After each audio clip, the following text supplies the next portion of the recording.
प्रकरणाप्रमाणेच रायगडच्या खालापूरमध्ये देखील भोंदूबाबाचे प्रकरण समोर आले आहे। या प्रकरणी सांताक्रूज मुंबई येथील पीडित महिलेने खालापूर पोलीस ठाण्यात या भोंदूबाबा विरोधात तक्रार दाखल केली आहे। पीडित महिला पतीच्या प्रेयसीबाबत उपाय करण्यासाठी भोंदूबाबाकडे गेली होती।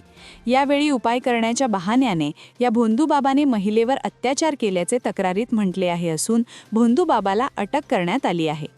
अब्दुल रशीद उर्फ बाबाजान, रा कळंबोली, रा नवी मुंबई असे या भोंदूबाबाचे नाव आहे। सदर प्रकरण रायगड जिल्ह्यातील खालापूर तालुक्यातील महड येथील निर्जन ठिकाणी असलेल्या फार्म हाऊस येथील आहे। मध्यरात्रीच्या वेळी या अघोरी पूजाविधी करण्यात आला। महिलेच्या गुप्तांगातील द्रव काढून तो दोऱ्याला लावून तो दोरा जाळला। यावेळी सदर भोंदूबाबाने महिलेच्या शरीराला स्पर्श केला तसेच शारीरिक संबंध करीत अत्याचार केला असल्याचे तक्रारीत म्हटले आहे।